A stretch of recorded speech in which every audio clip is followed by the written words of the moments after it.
Hello everyone, welcome to people's academy. People's academy में आपका स्वागत है। So dear students, as you can see the screen, today we are going to discuss about the Jammu and Kashmir reorganisation act 2019।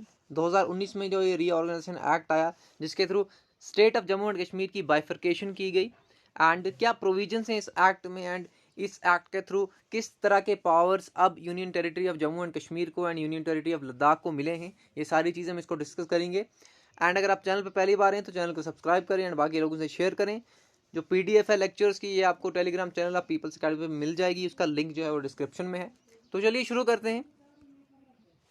So reorganisation act को हम समझने से पहले थोड़ा सा बैकग्राउंड समझ लेते हैं कि 5 अगस्त 2019 को क्या हुआ। मैं आपको 370 आर्टिकल और 35A के बारे में ऑलरेडी 2 वीडियोस में डिटेल में बता चुका हूँ, किस तरह से ये आर्टिकल्स को लाया गया एंड किस तरह से इसको एब्रोगेट किया गया। ये ऑलरेडी 2 वीडियोस अवेलेबल हैं, आप डिटेल में जाके देख सकते हैं। यहाँ पे हम specifically Jammu and Kashmir reorganisation act को डिस्कस करेंगे। तो 5 अगस्त 2019 को पार्लियामेंट में 2 रेजोल्यूशंस लाए जाते हैं।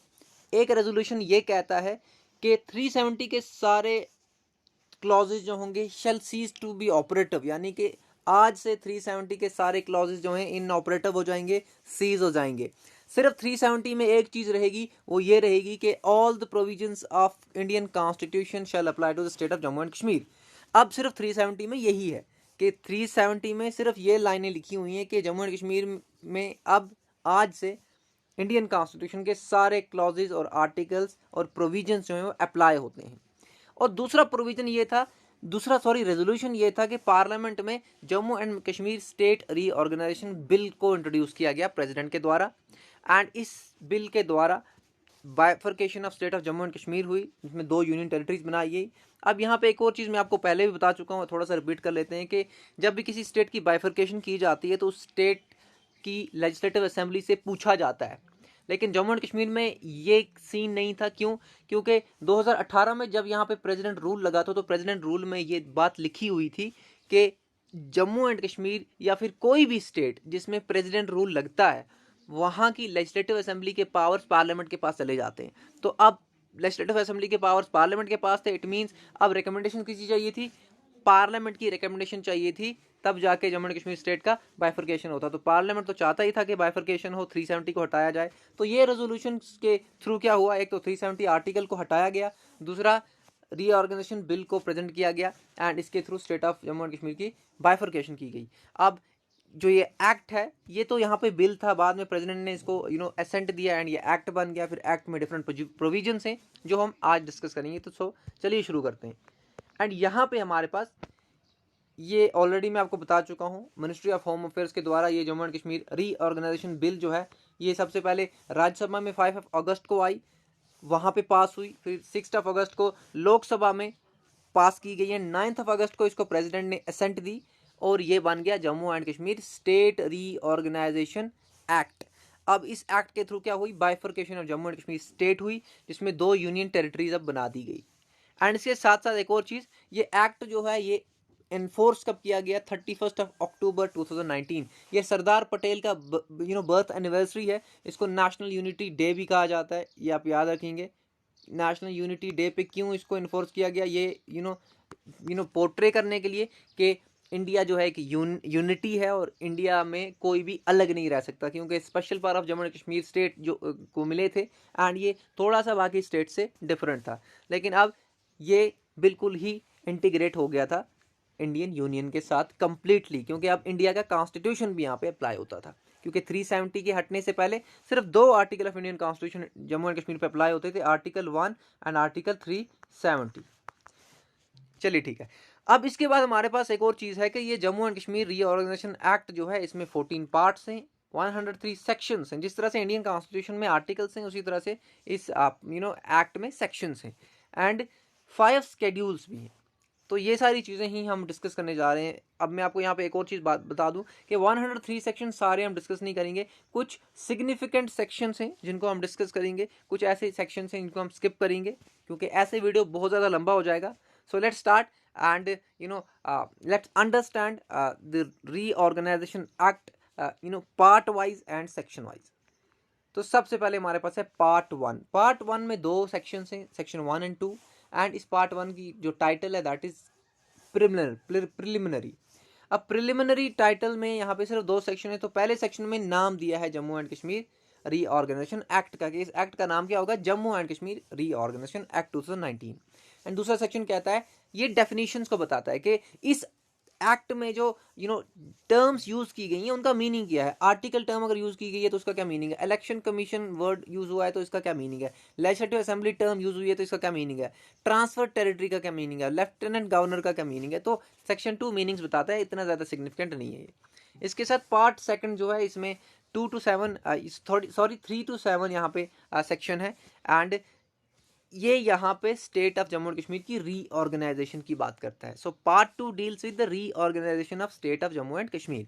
अब इसमें section 3 union territory of Ladakh से रिलेटेड है, section 4 union territory of Jammu and Kashmir से रिलेटेड है, एंड सेक्शन 5 जो है ये कहता है कि जो गवर्नर था उस टाइम पे जम्मू एंड कश्मीर का 2019 में, the governor of existing state of Jammu and Kashmir shall be the lieutenant governor for the union territory of J&K।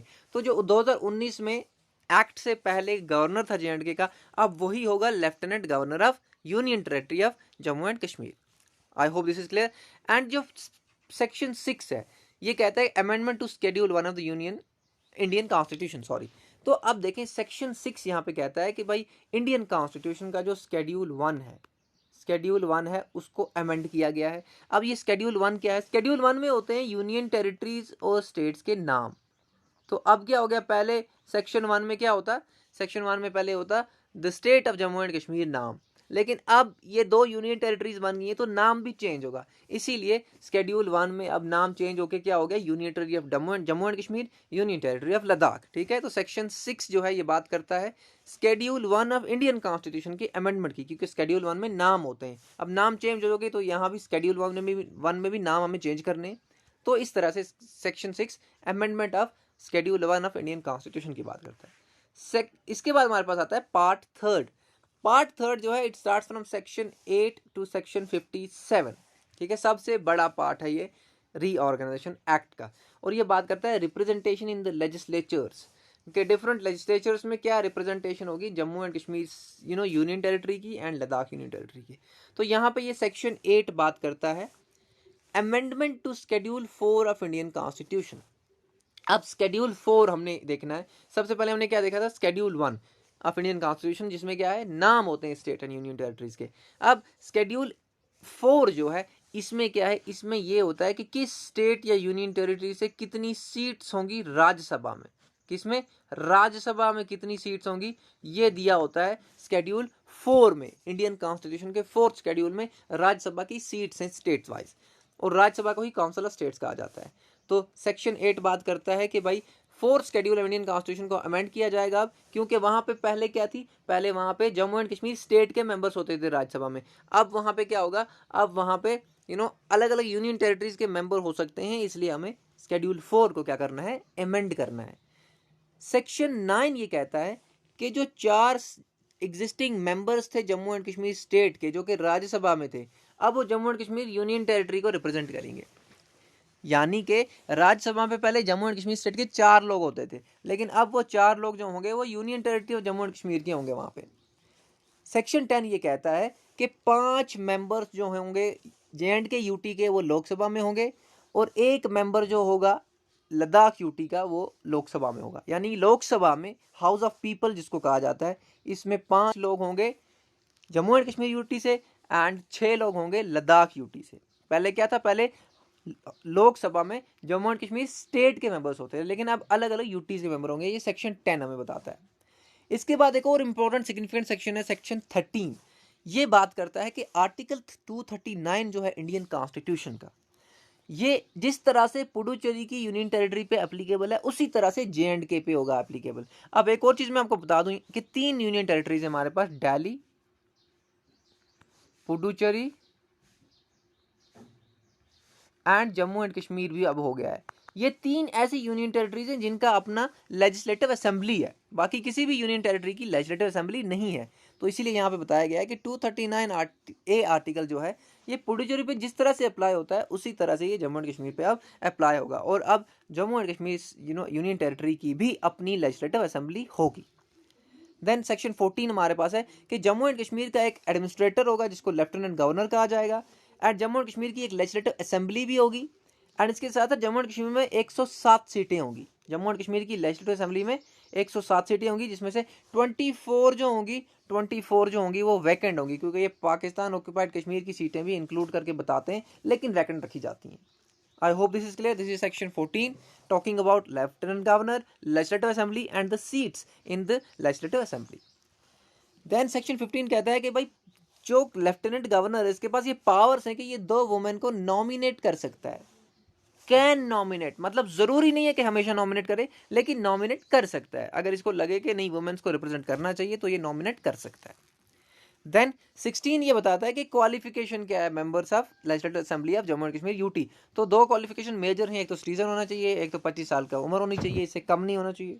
ठीक है, ये बहुत ही ईजी चीज़ें हैं, लेकिन कुछ टर्म्स यहाँ पे यूज़ की गई हैं, जैसे कि कैन नॉमिनेट, जैसे कि यहाँ पे हमारे पास एक और चीज़ है आर्टिकल 239 है, फिर यहाँ पे लेजिस्लेटिव असेंबली की बात आ जाती है।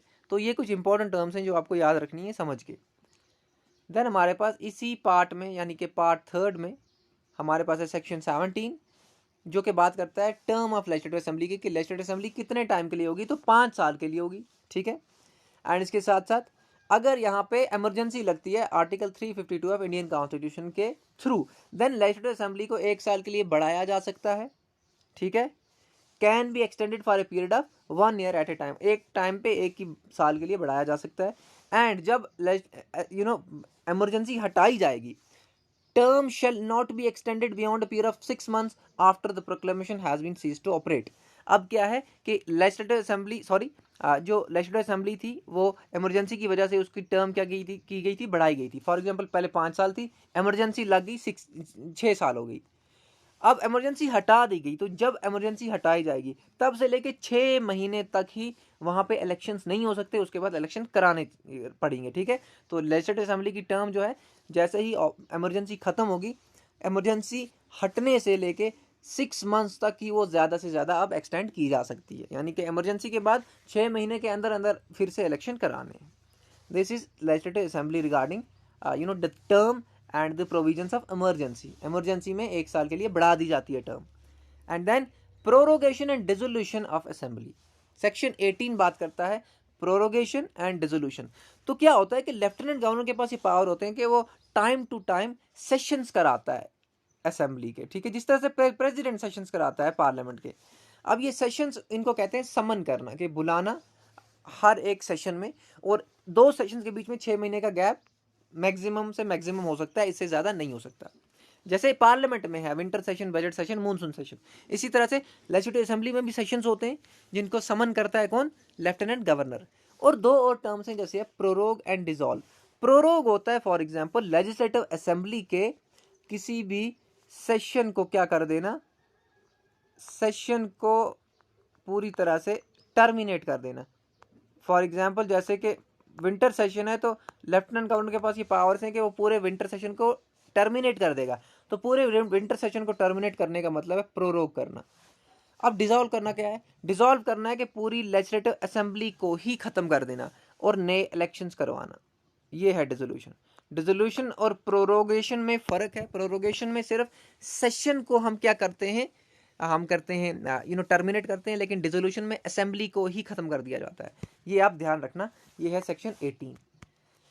इसके साथ हमारे पास सेक्शन 19 है जो स्पीकर एंड डिप्टी स्पीकर की बात करता है। अब ये लोग होते कौन है, प्रिजाइडिंग ऑफिसर्स होते हैं। प्रिजाइडिंग ऑफिसर्स यानी कि जो हाउस में डिसिप्लिन वगैरह है, जो मीटिंग्स वगैरह हैं एंड डिफरेंट मैटर्स को डिस्कस कराते हैं, उसमें से एक जो पर्सन होता है वो सबको ये डिसिप्लिन में रख के ये सारी चीज़ें कराता है। अब यहाँ पे क्या है कि लेजिस्लेटिव असेंबली अपने ही 2 इलेक्टेड मेंबर्स को क्या करेगी, एक को स्पीकर बना देगी, एक को डिप्टी स्पीकर बना देगी। स्पीकर जब नहीं होगा उसके काम डिप्टी स्पीकर करेगा। ठीक है, in case of vacancy the assembly shall choose another member to speaker और डिप्टी स्पीकर। अगर ये दोनों नहीं होंगे तो असेंबली किसी और पर्सन को टेम्परेरी टाइम के लिए डिप्टी स्पीकर या फिर स्पीकर बना सकती है। ठीक है, एंड एक और चीज़ याद रखना, अगर स्पीकर या डिप्टी स्पीकर को निकालने के लिए यानी कि उनको रिमूव करने के लिए कोई रेजोल्यूशन जारी किया गया है, अगर डिप्टी स्पीकर को या फिर स्पीकर को रिमूव करने के लिए कोई रेजोल्यूशन जारी किया गया है, तो तब जाके उस टाइम पे वो लोग जो हैं वो हाउस को प्रिजाइड नहीं करेंगे, यानी कि असेंबली को प्रिजाइड नहीं कर सकते। कब नहीं कर सकते? जब वो क्या होंगे, जब उन पे कोई रिमूवल का रेजोल्यूशन जारी किया गया होगा, यानी कि इन लोगों को निकालो, उस टाइम पे वो हाउस को प्रिजाइड नहीं कर सकते, वो सिर्फ नॉर्मल मेंबर्स की तरह बिहेव करेंगे। ठीक है, I hope this is clear. Section 19 deals with speaker and deputy speaker, जो कि हाउस के डिफरेंट मैटर्स को डिस्कस करते हैं एंड डिसिप्लिन में रखते हैं हाउस को। देन सेक्शन 21 है governor to address legislative assembly. जब भी नया साल आता है तो जो पहला सेशन होता है, first session of each year, इसमें क्या होता है, इसमें गवर्नर जो है एड्रेस करता है लेजिस्लेटिव असेंबली को। ठीक है, हर साल के पहले सेशन में। तो ये 21 आर्टिकल इस सेक्शन के अंडर गवर्नर को पावर्स हैं। ठीक है, यानी कि लेफ्टिनेंट गवर्नर जो जम्मू एंड कश्मीर यूटी का अब है।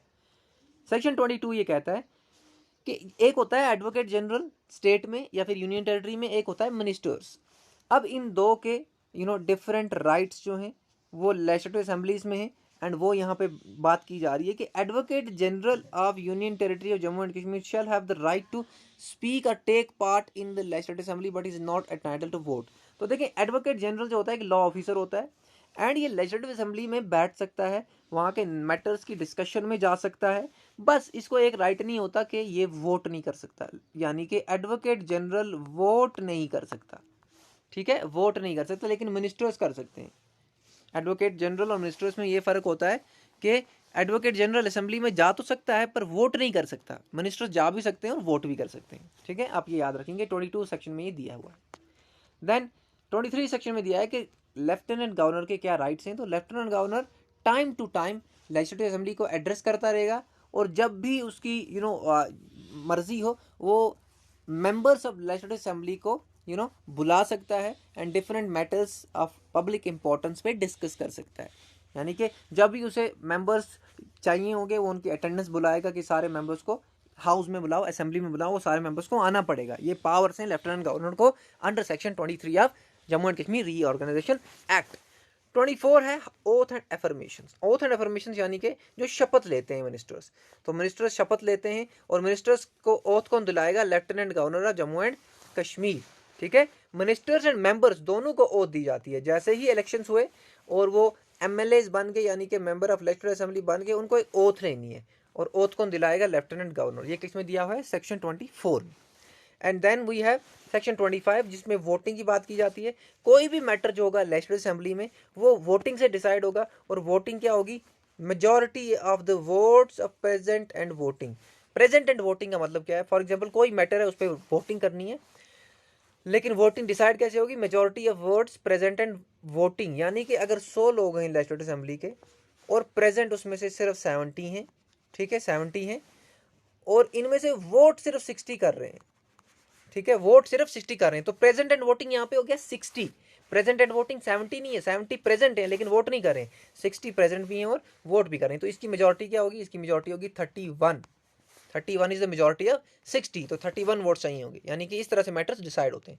दूसरी चीज हमारे पास ये है कि स्पीकर जो होता है, स्पीकर कभी भी वोट नहीं करता है नॉर्मल केसेस में। स्पीकर तब वोट करेगा जब क्या हो जाएगा? जब टाई हो जाएगा, यानी कि अगर 30-30 वोट आ गए, 60 प्रेजेंट एंड वोटिंग थे, उसमें से 30 ने फेवर में वोट किया, 30 ने अगेंस्ट वोट किया, तो यहाँ पे क्या होगा? यहाँ पे स्पीकर वोट करेगा और 31 इसको कर देगा। टाई तोड़ने के लिए स्पीकर वोट करता है और इसी वोट को कहा जाता है कास्टिंग वोट। देन एक और चीज होती है जिसको क्योरम कहा जाता है, कि मिनिमम कितने नंबर चाहिए कि लेजिस्लेटिव असेंबली में कोई भी मैटर डिस्कस किया जाए, तो मिनिमम 10 मेंबर चाहिए होंगे। ठीक है, I hope this is clear. और उसके बाद 26 करता है वैकेशन ऑफ सीट्स की बात, कि सीट किस तरह से वैकेट हो सकती है लेजिस्लेटिव असेंबली में, कि अगर कोई ऐसा पर्सन है जो पार्लियामेंट का भी मेंबर बन गया है और लेजिस्लेटिव असेंबली का मेंबर भी बन गया है, तो इसको किसी ना किसी एक मेंबरशिप को टर्मिनेट करना होगा, गिव अप करना होगा, अदरवाइज इसकी लेजिस्लेटिव असेंबली की भी मेंबरशिप चली जाएगी। फॉर एग्जाम्पल अगर कोई पार्लियामेंट का मेंबर भी है, कोई लेजिस्लेटिव असेंबली का मेंबर भी है, और वो दोनों में उसने किसी में भी रेजिग्नेशन नहीं दिया है, तो इस केसेस में उसकी सीट जो है वैकेंट हो जाएगी, उसकी मेंबरशिप जो है कैंसिल हो जाएगी। This is 26। इसके बाद हमारे पास बात की जाती है 27 section which talks about disqualification, के मेंबर्स को किस तरह से डिस्क्वालीफाई किया जाएगा अगर वो कोई भी ऑफिस ऑफ प्रॉफिट होल्ड करते हैं। फॉर एग्जांपल कोई एमएलए है और वो जॉब भी करने लग गया है किसी गवर्नमेंट ऑफिस में, या पहले से जॉब कर रहा था, एमएलए बना और जॉब नहीं छोड़ी, ठीक है, तो इस तरह से ऑफिस ऑफ प्रॉफिट इसी को कहते हैं। तो इस तरह से इसको इसकी मेंबरशिप डिस्क्वालीफाई हो जाएगा ये लेजिस्लेटिव असेंबली से, ठीक है। या फिर अगर वो किसी और मैटर और रीज़न की वजह से डिस्क्वालीफाई किया गया है तब भी वो डिस्क्वालीफाई हो जाएगा as a member of legislative assembly. 28 section जो है ये बात करता है डिफेक्शन की। डिफेक्शन मतलब अगर किसी ने एक पॉलिटिकल पार्टी की टिकट लेके इलेक्शन जीता और उसके बाद उसने पार्टी चेंज करके दूसरी पार्टी ज्वाइन कर ली, तो इस केस में उसकी मेंबरशिप जो होगी वो कैंसिल हो जाएगी। Person shall be disqualified for being a member of legislative assembly if he so disqualified under 10th schedule of Indian constitution.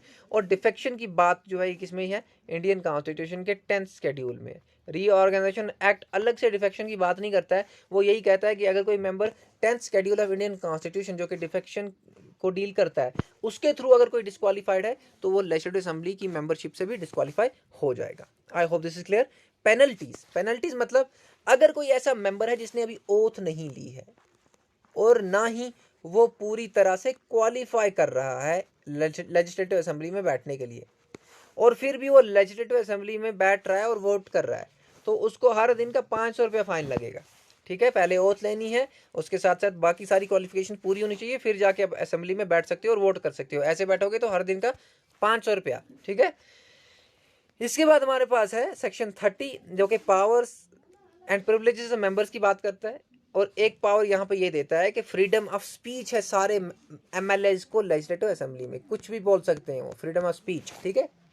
दूसरी चीज कि उनके खिलाफ कोई भी प्रोसीडिंग नहीं होगी किसी भी कोर्ट में इस रीजन की वजह से कि उन्होंने असेंबली में कुछ बोला है या फिर असेंबली में किसी मैटर पे वोट किया है, ठीक है, या फिर किसी कमेटी में कुछ बोला है। फॉर एग्जांपल किसी एमएलए ने किसी भी मैटर पे वोट कर दिया या फिर किसी भी मैटर पे कुछ बोला विद इन लेजिस्लेटिव असेंबली, इस वजह से उस पर कोई प्रोसीडिंग नहीं होगी किसी भी कोर्ट में, ठीक है।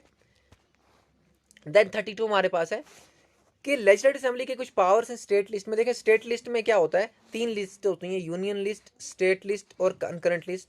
यूनियन लिस्ट पे पार्लियामेंट लॉ बनाता है, स्टेट लिस्ट पे स्टेट या फिर यूनियन टेरिटरीज लॉ बनाती हैं, एंड कंकरेंट लिस्ट पे दोनों लॉज बनाते हैं। तो स्टेट लिस्ट में सारे मैटर्स पे legislative assembly of Jammu and Kashmir law बना सकता है, लेकिन 2 मैटर्स पे लॉ नहीं बना सकता, एक तो पुलिस, एक तो पब्लिक ऑर्डर। ये 2 ऐसे मैटर्स हैं जो स्टेट लिस्ट में है, लेकिन इस पे लॉ बनाएगा पार्लियामेंट, ना कि union territory of Jammu and Kashmir की legislative assembly. I hope this is clear. Then inconsistency between laws made by parliament and legislative assembly. तो अब क्या है, यानी कि पार्लियामेंट ने कोई लॉ बनाया है, आप ध्यान से सुनना, एंड एक लॉ लेजिस्लेटिव असेंबली ने भी अब बना लिया, और दोनों लॉज एक दूसरे के एक तरह से इनकंसिस्टेंट है, ठीक है, एक दूसरे के अगेंस्ट चले गए हैं, एक दूसरे के अपोजिट है। तो इस केस में क्या होगा, पार्लियामेंट का लॉ कंसिडर किया जाएगा और लेजिस्लेटिव असेंबली का लॉ वॉइड डिक्लेयर कर दिया जाएगा।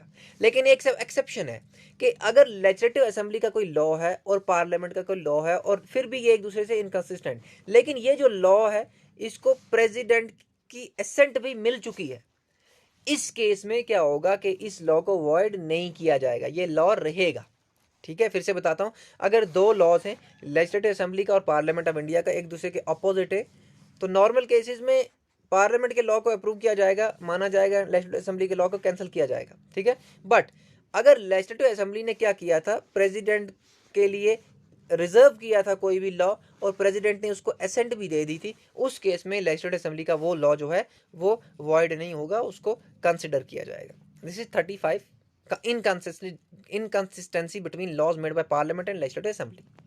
देन 36 हमारे पास है फाइनेंशियल बिल्स को लेके है। फाइनेंशियल बिल्स जैसे टैक्सेस हैं, फाइनेंसेस हैं, फंड्स हैं, इनके रिलेटेड जो भी बिल्स होती हैं वो फाइनेंशियल बिल्स होती हैं।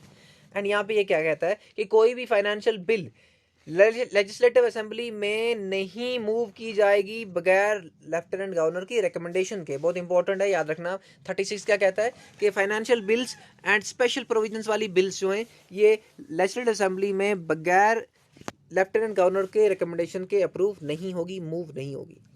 38 सेक्शन बात करता है assent to bills. Assent to bills means कि कोई भी बिल जब लेजिस्लेटिव असेंबली में जाती है तो लेफ्टिनेंट गवर्नर के पास कुछ पावर्स है। पहला पावर क्या है, वो असेंट दे सकता है, मंजूरी दे सकता है, विदहोल्ड कर सकता है, उसको रोक सकता है, या फिर प्रेसिडेंट के लिए रिजर्व कर सकता है। 3 पावर्स है, ठीक है। I hope this is clear. Then 41 हमारे पास है annual financial statement. Section 41 basically बात करता है बजट की।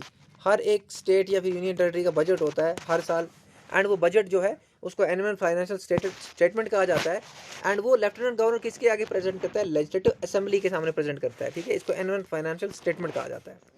And then 46 rules of procedure की बात करता है कि लेजिस्लेटिव असेंबली अपने मैटर्स को डिस्कस करने के लिए, अपनी बिजनेस को कंडक्ट करने के लिए खुद रूल्स एंड रेगुलेशंस बनाएगी, ठीक है। बहुत ही ज़्यादा इंपॉर्टेंट, उतना सिग्निफिकेंट सेक्शन नहीं है ये। देन ऑफिशियल लैंग्वेजेस की बात करता है 47 सेक्शन, जो ये कहता है कि असेंबली जो है किसी भी लैंग्वेज को या बहुत सारी लैंग्वेजेस को एज ऑफिशियल लैंग्वेजेस क्या कर सकता है, अडॉप्ट कर सकता है, या फिर हिंदी को भी ऑफिशियल लैंग्वेज अडॉप्ट कर सकता है, तो चॉइस है। एंड इसके साथ से 48 बात करता है कि एक्ट्स और बिल्स के लिए जो लैंग्वेज होगी कि no discussion shall take place in legislative assembly with respect to the conduct of any जज। Just a second guys, sorry, there was a minor mistype. So 48 section talks about the bills, the language used for acts and bills. तो यहाँ पे क्या कहता है ये, all bills to be introduced or amended, all acts passed or all orders, rules, regulations and all bylaws issued under any law made by legislative assembly shall be in the English language. तो जो भी authoritative text होंगी, वो orders हैं, rules हैं, regulations हैं, acts हैं, amendments हैं, बिल्स हैं, ये इंग्लिश में होंगी, ठीक है। बट 47 ये सेक्शन कहता है कि ऑफिशियल लैंग्वेज अडॉप्ट कर सकती है लेजिस्लेटिव असेंबली, एक या फिर एक से ज़्यादा ऑफिशियल लैंग्वेजेस। एंड इसके साथ साथ 49 section talks about the restrictions, कि कोई भी डिस्कशन जो कि सुप्रीम कोर्ट में हुई है, कोई भी डिस्कशन जो कि हाई कोर्ट में हुई है, उसकी कोई भी ऐसी चीज़ लेजिस्लेटिव असेंबली में डिस्कस नहीं की जाएगी। यानी कि सुप्रीम कोर्ट और हाई कोर्ट की जो भी डिस्चार्ज ड्यूटीज़ हैं, जो भी उनके मैटर्स हैं, वो कभी भी लेजिस्लेटिव असेंबली में डिस्कस नहीं होंगे। जजेस का कंडक्ट डिस्कस नहीं होगा कि ये ऑर्डर, ये जो जजमेंट जज ने दिया ये गलत है, या फिर पर्टिकुलर जजमेंट जज ने दिया ये गलत है, या फिर आज सुप्रीम कोर्ट में ये चीज़ सही नहीं हुई है। इस तरह की कोई भी चीज़ लेजिस्लेटिव असेंबली में डिस्कस नहीं हो सकती, it is prohibited. Then section 53 talks about council of ministers. आपको पता है लेजिस्लेटिव असेंबली जो होती है इसमें चीफ मिनिस्टर होता है और उसके बहुत सारे मिनिस्टर्स होते हैं, जिसको काउंसिल ऑफ मिनिस्टर्स कहा जाता है। तो there shall be a council of ministers, और काउंसिल ऑफ मिनिस्टर्स की स्ट्रेंथ क्या होगी, not more than 10% of the total members. अगर 90 मेंबर्स टोटल हैं तो 10 जो होंगे काउंसिल ऑफ मिनिस्टर में होंगे, ठीक है। एंड इसके साथ साथ council of ministers aid and advice करेंगे किसको, लेफ्टिनेंट गवर्नर को। जैसे कि 74 आर्टिकल ऑफ इंडियन कॉन्स्टिट्यूशन कहता है there shall be a council of ministers to aid and advice the president. इसी तरह से जम्मू एंड कश्मीर यूटी में क्या होगा, काउंसिल ऑफ मिनिस्टर होगा जो लेफ्टिनेंट गवर्नर को एड एंड एडवाइस करेगा। इसके बाद चीफ मिनिस्टर की यहाँ पे बात करता है 54 सेक्शन के में के चीफ मिनिस्टर को अपॉइंट करेगा लेफ्टिनेंट गवर्नर, एंड बाकी मिनिस्टर्स को अपॉइंट करेगा चीफ मिनिस्टर, ठीक है। Chief Minister shall be appointed by the Lieutenant Governor and the other ministers shall be appointed by the Lieutenant Governor on the advice of the Chief Minister. Sorry, lieutenant governor chief minister को appoint करेगा और ministers को भी appoint करेगा, लेकिन lieutenant governor chief minister की advice लेगा जब बाकी मिनिस्टर्स को अपॉइंट करेगा। और एक और चीज़ हमारे पास लेजिस्लेटिव काउंसिल 57 सेक्शन।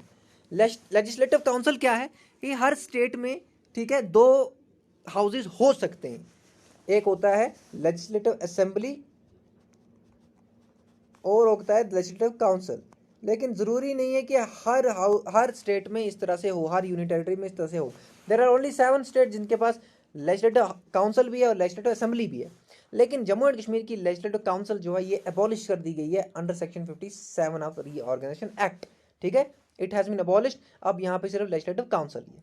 तो ये था पार्ट 3। पार्ट 4 है जिसमें 58 सेक्शन है, एक ही सेक्शन है, और ये यूनियन टेरिटरी ऑफ लद्दाख की एडमिनिस्ट्रेशन की बात करता है। और ये कहता है कि यूनियन टेरिटरी ऑफ लद्दाख जो है इसको एडमिनिस्ट्रेट किया जाएगा प्रेसिडेंट के द्वारा, और प्रेसिडेंट क्या करेगा, किसी को भी लेफ्टिनेंट गवर्नर अपॉइंट करेगा, और वो क्या करेगा, वो एडमिनिस्ट्रेट करेगा यूनियन टेरिटरी ऑफ लद्दाख को थ्रू प्रेसिडेंट ऑफ इंडिया। और ये कैसे होगा, ये lieutenant governor 239 article of Indian constitution के थ्रू क्या किया जाएगा, अपॉइंट किया जाएगा। तो यहाँ पे आप याद रखना 58 सेक्शन जो है ये बात करता है यूनियन टेरिटरी ऑफ लद्दाख की, कि इसको किस तरह से एडमिनिस्ट्रेट किया जाएगा। देन पार्ट 5 हमारे पास है 59 सेक्शन टू 64 सेक्शन। इसमें डीलिमिटेशन बताई गई है। डीलिमिटेशन इन द सेंस के J&K जो यूटी है इसकी बाउंड्रीज को चेंज किया जाएगा, कॉन्स्टिट्यूएंसीज को बढ़ाया जाएगा, घटाया जाएगा, इसी को डीलिमिटेशन कहा जाता है, ठीक है। तो 60 सेक्शन क्या कहता है कि डीलिमिटेशन जो होगी union territory of Jammu and Kashmir में, इसमें क्या किया जाएगा, 107 सीट से इंक्रीज करके 114 सीट्स कर दिया जाएगा, ठीक है। और ये कर दिया गया है क्योंकि एक सीट जो है यहाँ पे SCs के लिए सॉरी एक सीट यहाँ पे कश्मीर में इंक्रीज़ की गई है एंड 6 सीट्स यहाँ पे जम्मू में इंक्रीज़ की गई हैं। तो टोटल 7 सीट्स इंक्रीज़ की हैं। 107 को 7 और प्लस करो तो 114 होता है, ठीक है। तो 7 सीट्स इंक्रीज़ की गई हैं। ST और SCs के लिए भी रिजर्व की गई हैं सीट्स, ये भी आप याद रखेंगे। और ये 60 सेक्शन में लिखा भी था। तो डिलिमिटेशन क्या होता है, जब कॉन्स्टिट्यूएंसीज को हम इंक्रीज करेंगे या फिर डिक्रीज करेंगे। तो JNK के सीन में इंक्रीज किया गया है, 7 सीटें बढ़ाई गई हैं, यानी कि 7 नई कॉन्स्टिट्यूएंसीज बनाई गई हैं। एंड ST SCs को भी रिजर्व सीट्स दी गई हैं, ये आप याद रखेंगे। 64 सेक्शन कहता है कि डिलिमिटेशन का प्रोसीजर क्या होगा, ठीक है। प्रोसीजर जो भी होगा डिलिमिटेशन का वो किसमें दिया है, section 64 of JNK act. And एक और चीज़ याद बता दूं आपको, डिलिमिटेशन जो होगा ना ये इलेक्शन कमीशन डिटरमाइन करेगा। यहाँ पे एक डिलिमिटेशन कमीशन भी बनाई गई थी 2020 में, ठीक है, रंजना देसाई के अंडर, और उन्होंने ही 7 सीटें इंक्रीज की हैं, ये आप याद रखेंगे। सेक्शन 6 हमारे पास बात करता है STs एंड SCs की, schedule caste and schedule tribes. तो यहाँ पे 2 ऑर्डर्स दिए गए हैं जो सेक्शन 6 में, इसमें ज़्यादा कुछ हमें देखना नहीं है, ठीक है। शेड्यूल ट्राइब्स, शेड्यूल कास्ट, ये कैटेगरीज हैं। अब तो पहाड़ियों को भी ST मिल गया है, ठीक है। तो सेक्शन पार्ट 7 जो है हमारा, पार्ट 7 बात करता है मिसलेनियस एंड ट्रांजिशनल प्रोविजंस के। बहुत सारी चीज़ें अब क्या हो गया, बहुत सारी चीज़ें अब 2 यूनियन टेरिटरीज बन गई हैं। तो अब इसमें बहुत सारी चीज़ें ऐसी भी थी जिसको मिसलेनियस सेक्शन में रखा गया है। Just a second guys, space बहुत हो गया कि वो फ़ोन में लोड बहुत है, तो इसलिए कभी कभी ऐसा हो जाता है। तो मिसलेनियस एंड ट्रांजिशनल प्रोविजंस जो हैं ये पार्ट 7 में फ्रॉम सेक्शन 67 टू 74। इसमें 67 बात करता है consolidated fund of Jammu and Kashmir की। इसमें जितने भी रेवेन्यूज़ होते हैं, मनी होते हैं, ग्रांट्स होते हैं, लोन या फिर लिया है स्टेट ने कहीं से, तो ये सारी चीज़ें जो होती हैं consolidated fund of Jammu and Kashmir में होती हैं। सेक्शन 68 बात करता है पब्लिक अकाउंट, जितना भी पब्लिक का पैसा होता है, ठीक है, वो एक अकाउंट में होता है जिसको पब्लिक अकाउंट कहा जाता है। ये 68 सेक्शन में है, ठीक है। जितनी भी पब्लिक मनी है वो इसी में रिसीव की जाती है, ठीक है, on behalf of lieutenant governor of Jammu and Kashmir. Section 69 बात करता है कंटिजेंसी फंड। अब कंटिजेंसी फंड ना किसी इमरजेंसी पर्पज के लिए एक फंड बनाई जाती है, ठीक है, टू मीट अनफॉरसीन एक्सपेंडिचर्स। कोई भी अचानक एक्सपेंडिचर हो जाए तो कंटिजेंसी फंड बनाई जाती है, ठीक है। तो ये 69 सेक्शन बात करता है कि एक कंटिजेंसी फंड होगी Jammu and Kashmir union territory की। तो देखें 67, 68, 69 ये 3 डिफरेंट अकाउंट्स फंड्स की बात करता है। 72 बात करता है कि भाई कंट्रोलर एंड ऑडिटर जनरल जो है ना JNK के अकाउंट्स को लेकर रिपोर्ट तैयार करेगा, ठीक है। अकाउंट्स की रिपोर्ट तैयार करेगा और रिपोर्ट किसके पास जाएगी, लेफ्टिनेंट गवर्नर के पास ये रिपोर्ट जाएगी, ठीक है। सेक्शन 74 बात करता है कि प्रेसिडेंट जो है, president authorizes when the house of the people is not in session expenditure from the consolidated fund of union territory of Jammu and Kashmir. तो बेसिकली सेक्शन 74 में ये बात की जा रही है कि फॉर एग्जाम्पल क्या है कि लेजिस्लेटिव असेंबली जो है वो सेशन में नहीं है। For example legislative assembly session में नहीं है और कोई भी एक्सपेंडिचर चाहिए जम्मू एंड कश्मीर स्टेट के लिए, तो तब प्रेसिडेंट के पास ये पावर्स हैं कि वो प्रेसिडेंट ऑथराइज कर सकता है किसी भी एक्सपेंडिचर को, कहाँ से, consolidated fund of Jammu and Kashmir की यूनियन टेरिटरी से। फॉर एग्जाम्पल फिर से समझाता हूँ, ये हमारे पास लेजिस्लेटिव असेंबली है और ये इस टाइम पे सेशन में नहीं है, ठीक है। अब प्रेसिडेंट के पास ये पावर्स हैं कि वो कंसोलिडेटेड फंड से कोई भी एक्सपेंडिचर जो है, कोई भी एक्सपेंडिचर ऑथराइज कर सकता है। लेकिन क्या होगा, ये एक्सपेंडिचर का ऑथराइजेशन जो होगा इसको पार्लियामेंट का भी अप्रूवल चाहिए होगा, ठीक है, ये आप याद रखेंगे, ठीक है। तो ये एक्चुअल लैंग्वेज में आप पढ़ोगे तो काफ़ी डिफिकल्ट लगता है, लेकिन 74 में सिंपली ये दिया है कि president consolidated fund of Jammu and Kashmir से कोई भी एक्सपेंडिचर ऑथराइज कर सकता है अगर असेंबली जो है वो किसमें नहीं है, इसमें असेंबली अगर सेशन में नहीं है, असेंबली वहाँ पे है नहीं, गैप चल रहा है सेशंस में, तो इस तरह से, या फिर बिल्कुल ही इलेक्शंस ही नहीं हुए हैं, तो ऐसे केस में भी consolidated fund of union territory Jammu and Kashmir में से क्या है, प्रेसिडेंट ऑथराइज कर सकता है। लेकिन 72 क्या कहता है, 72 कहता है ऑडिट रिपोर्ट्स के बारे में। कंट्रोलर एंड ऑडिटर जनरल जो है ऑडिट रिपोर्ट्स करता है और ये ऑडिट रिपोर्ट्स LG के पास जाती हैं। देन इसके बाद हमारे पास है सेक्शन 75 जो बात करता है high court of Jammu and Kashmir union territory की। ये कहता है सेक्शन 75 में कि जम्मू एंड कश्मीर स्टेट का जो हाई कोर्ट था वो कॉमन हाई कोर्ट होगा जम्मू एंड कश्मीर का और यूटी ऑफ लद्दाख का, और इसके जजेस भी कॉमन जजेस होंगे। ठीक है, बहुत सारे सेक्शन है लेकिन इंपॉर्टेंट सिर्फ ये 75 सेक्शन है, आप याद रखेंगे। ये पार्ट 8 में है हाई कोर्ट के बारे में। पार्ट 9 में हमारे पास सेक्शन 79 इंपॉर्टेंट है, और एक ही सेक्शन है जो बात करता है एडवोकेट जनरल। एडवोकेट जनरल की मैंने आपको पहले भी बात की थी कि एडवोकेट जनरल जो है union territory of Jammu and Kashmir की लेजिस्लेटिव असेंबली में बैठ सकता है। He can sit, he can involve in the discussions but he cannot vote। तो यहाँ पे क्या है, the lieutenant governor shall appoint a person who is qualified to be appointed as judge of high court, advocate general. तो कोई भी ऐसा person जो हाई कोर्ट के जज की क्वालिफिकेशन रखता है उसको एडवोकेट जनरल बनाया जाएगा जम्मू एंड कश्मीर यूटी का, एंड उसको सारे पावर्स होंगे। He has the right of audience in all court, सारे कोर्ट्स में जा सकता है। ही holds the office during the pleasure of the lieutenant governor. और लेजिस्लेटिव असेंबली में इसके पास क्या पावर नहीं था कि ये वोट नहीं कर सकता, वहाँ भी बैठ सकता है लेकिन वोट नहीं कर सकता, ये आप याद रखेंगे। चलते हैं नेक्स्ट पार्ट पे, part 10th which is authorisation expenditure and distribution of revenues. तो अब क्या हो गया, जम्मू एंड कश्मीर की 2 यूनियन टेरिटरीज बन गई, जे.एंड.के यूटी, लद्दाख यूटी। तो अब इनमें बहुत सारी चीज़ें क्या करनी थी, डिस्ट्रीब्यूट करनी थी। तो ये पार्ट 10th इसके रिलेटेड डील करता है। और सेक्शन 80 इसका ये कहता है कि governor of existing state of Jammu and Kashmir में authorize such expenditure from the consolidated fund of Jammu and Kashmir later lieutenant governor. तो सबसे पहले ये बात करता है कि जम्मू एंड कश्मीर की कंसोलिडेटेड फंड से कोई भी एक्सपेंडिचर ऑथराइज कर सकता है कौन, गवर्नर। ठीक है, ये एक चीज़ है। दूसरी चीज़ सेक्शन 82 में ये कहता है कि the reports related to J and K accounts, Jammu and Kashmir के जो अकाउंट्स होंगे उनकी जो रिपोर्ट होगी वो कंप्ट्रोलर एंड ऑडिटर जनरल किसको सबमिट करेगा, लेफ्टिनेंट गवर्नर को। ये हमने 72 में भी देखा ऑडिट रिपोर्ट्स में। ठीक है, तो 82 सेक्शन भी इसकी बात करता है। And the lieutenant governor Jammu and Kashmir there shall cause the reports to lay before the legislature. और एलजी जो है, जो कंप्ट्रोलर ऑडिटर जनरल एलजी को रिपोर्ट्स देगा, वो रिपोर्ट्स एलजी लेजिस्लेटिव असेंबली के पास प्रेजेंट करेगा। ठीक है, ये 82 सेक्शन कहता है। एंड इसके साथ साथ 83 सेक्शन ये कहता है the award made by the 14 finance commission.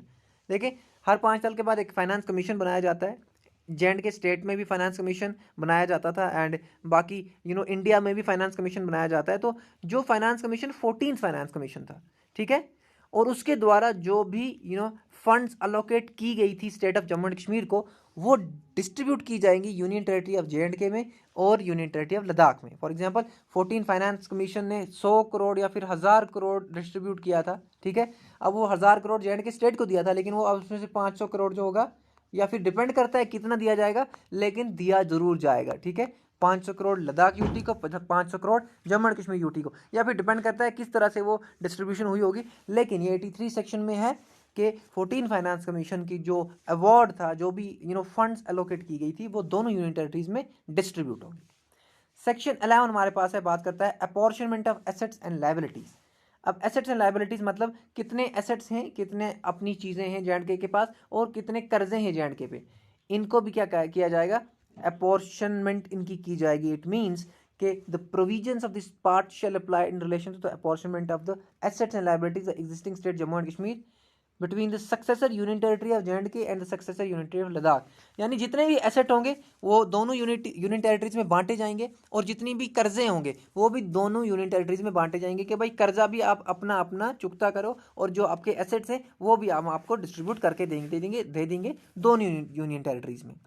Recommendations of the committee constituted by the central government. और ये अपॉर्चनमेंट किस तरह से होगी, ये डिस्ट्रीब्यूशन किस तरह से होगी दो यूनियन टेरिटरीज में एसेट्स और लायबिलिटीज की, इसके लिए एक कमेटी बनाएगी सेंट्रल गवर्नमेंट, और 90 डेज में ये कमेटी रिपोर्ट देगी। ठीक है, यानी कि 3 मंथ्स।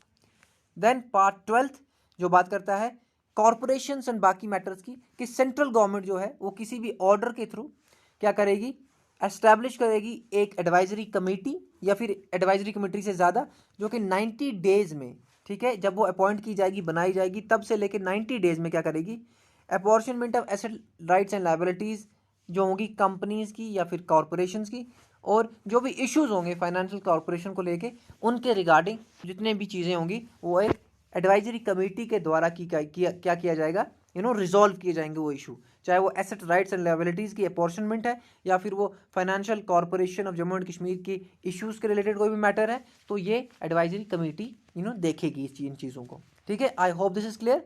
देन सेक्शन 13 जो एक 88 to 93 सेक्शन है, सॉरी पार्ट 13 जो जिसमें 88 सेक्शन से 93 सेक्शन तक प्रोविजंस हैं और ये सर्विसेज से रिलेटेड है। जैसे कि पहली चीज़ कहती है कि जो इंडियन एडमिनिस्ट्रेटिव सर्विसेज के मेंबर्स होंगे या फिर इंडियन पुलिस सर्विस या इंडियन फॉरेस्ट सर्विस जो कि जम्मू एंड कश्मीर स्टेट में थे from the appointed date shall continue to function on the existing cadres. जहाँ जहाँ उनको अपॉइंट किया गया है यूपीएससी के जितने भी एडमिनिस्ट्रेटिव सर्विसेज के लोग हैं वो जहाँ जहाँ अपॉइंट हुए थे वो वहीं रहेंगे, ठीक है। लेकिन एक चीज़ यहाँ पे ये कहती है कि जितनी भी services all India services offers to be posted to union territory of Jammu and Kashmir और the union territory of Ladakh as case में be shall be borne on the Arunachal Goa Mizoram cadre. तो एक कैडर बनाया गया है एगमट, जिसको कहते हैं एगमट कैडर। तो जम्मू एंड कश्मीर या फिर लद्दाख के जो ऑफिसर्स होंगे उनको इस कैडर में रखा जाएगा, ठीक है। और ये बाद में अमेंडमेंट के थ्रू ये कर भी दिया इन्होंने। देन सेक्शन 93 ये कहता है कि पब्लिक सर्विस कमीशन जो होगा जम्मू एंड कश्मीर स्टेट का वो क्या रहेगा, shall be the public service commission of Jammu and Kashmir union territory, यानी कि लद्दाख का नहीं रहेगा वो पब्लिक, जो कि JKPSC है बेसिकली। JKPSC जो है अब ये सिर्फ जम्मू एंड कश्मीर का ही पब्लिक सर्विस कमीशन रहेगा, ये लद्दाख का नहीं रहेगा। और यूनियन पब्लिक सर्विस कमीशन जो है वो लद्दाख के जो चीज़ों को देखेगी, लद्दाख के जो भी इश्यूज होंगे पब्लिक सर्विस कमीशन को लेके उसको कौन देखेगी, अब UPSC। लेकिन जम्मू एंड कश्मीर के पब्लिक सर्विस कमीशन के मैटर्स को अभी भी Jammu and Kashmir union public service commission ही देखेगा, जो कि यहाँ पे ऑलरेडी था। Then we have part 14 94 to 103 section जिसमें लीगल प्रोविजन है। पहला इसमें यह कहता है कि भाई 5th शेड्यूल जो Jammu and Kashmir reorganisation act का है उसमें जो सेंट्रल लॉज हैं वो सारे जम्मू एंड कश्मीर पे अब अप्लाई होंगे, ठीक है। एंड वो इसके साथ साथ all the central laws in the 5th schedule on and from the appointed day shall apply in the manner as provided therein to the union territory of Jammu and Kashmir and Ladakh। तो 5th schedule में जितने भी laws हैं central laws वो सारे Jammu and Kashmir और लद्दाख पे apply होंगे। और दूसरा ये सबसे इंपॉर्टेंट यहाँ पे है, the provisions of this act shall have effect notwithstanding anything inconsistent therewith contained in any other law। तो नॉट विद स्टैंडिंग का मतलब यहाँ पे ये लिखा है कि इस एक्ट के प्रोविजन किसी भी और एक्ट की वजह से ऐसा नहीं है कि इनकंसिस्टेंट हो जाएंगे, भले ही कोई भी एक्ट आ जाए जो इसके अपोजिट है, ये सारे प्रोविजंस अप्लाई होंगे। और इन एक्ट्स के प्रोविजंस के अगेंस्ट कोई भी प्रोविजन नहीं आएगा, कोई भी लॉ नहीं आएगा, ठीक है। तो सटीक तरीके से ये अप्लाई कर रहे हैं Jammu and Kashmir reorganisation act को यहाँ पे। तो ये था एक्ट, ठीक है, जिसमें बहुत सारे प्रोविजंस हैं। लेजिस्लेटिव असेंबली को लेकर प्रोविजंस हैं, एडवोकेट जनरल को लेकर प्रोविजंस हैं, हाई कोर्ट के प्रोविजंस हैं, मैटर्स एसेट्स एंड लायबिलिटीज को किस तरह से डिस्ट्रीब्यूट करना है इसके प्रोविजंस हैं। एंड इसी तरह से स्पीकर क्या होता है, स्पीकर के क्या पावर्स हैं, मेंबर्स के क्या पावर्स हैं, ये सारी चीज़ें इसमें लिखी हुई हैं। आप इसको एक बार पढ़ लेंगे और एंड पे हम इसके 5 स्केड्यूल्स को देख लेंगे। शेड्यूल 1 में ये दिया है कि राज्यसभा में जम्मू एंड कश्मीर स्टेट के कितने मेंबर्स होंगे, काउंसिल ऑफ स्टेट राज्यसभा होती है, ठीक है। शेड्यूल 2 में दिया गया है कि पार्लियामेंट्री कॉन्स्टिट्यूंसीज यानी कि लोकसभा, यहाँ पे लोकसभा की बात हो रही है, तो लोकसभा में कितने मेंबर होंगे ये यहाँ पे दिया गया है। एंड शेड्यूल 3 जो है असेंबली कॉन्स्टिट्यूंसीज, ठीक है, इतनी असेंबली कॉन्स्टिट्यूंसीज होंगी जम्मू एंड कश्मीर में। एंड इसके साथ साथ ओथ्स एंड अफर्मेशंस के ओथ्स एंड अफर्मेशंस जो हैं इनके रिगार्डिंग जितनी भी चीज़ें हैं ये शेड्यूल 4 में दी गई हैं, ठीक है। क्योंकि एक तरीका होता है ओथ लेने का, मिनिस्टर की ओथ लेने का, मेंबर की ओथ लेने का, या फिर कोई और मेंबर जब आए उसकी ओथ का एक पैटर्न होता है, वो इस शेड्यूल में दिया है। एंड शेड्यूल 5 में क्या दिया है कि 106 central law Jammu and Kashmir पे अप्लाई होंगे, कुछ state laws Jammu and Kashmir पे अप्लाई रहेंगे और 153 स्टेट लॉज रिपील किए जाएंगे, ठीक है। इसमें बहुत सारे लॉज थे जो लैंड रिफॉर्म से रिलेटेड थे, मैंने आपको पढ़ाया है, वो भी सारे अब रिपील हो गए हैं। तो ये 5 शेड्यूल्स हैं जिनमें ये चीज़ें दी गई हैं, ठीक है। काउंसिल ऑफ स्टेट पहले शेड्यूल में राज्यसभा के रिलेटेड, दूसरे शेड्यूल में लोकसभा के रिलेटेड, तीसरे शेड्यूल में assembly of Jammu and Kashmir जो है उसके रिलेटेड, चौथे शेड्यूल में ओथ्स एंड अफर्मेशन के रिलेटेड, एंड 5th शेड्यूल में क्या अप्लाई हुआ है क्या अप्लाई नहीं हुआ है। So that was all about Jammu and Kashmir reorganisation act. आप एक बार इसको पढ़ेंगे एंड लेक्चर को साथ में रखेंगे PDF के साथ वीडियो को, तो बहुत आसानी हो जाएगी इसको समझने में। So that's all for today, have a nice day, thank you so much, see you in next class and best of luck.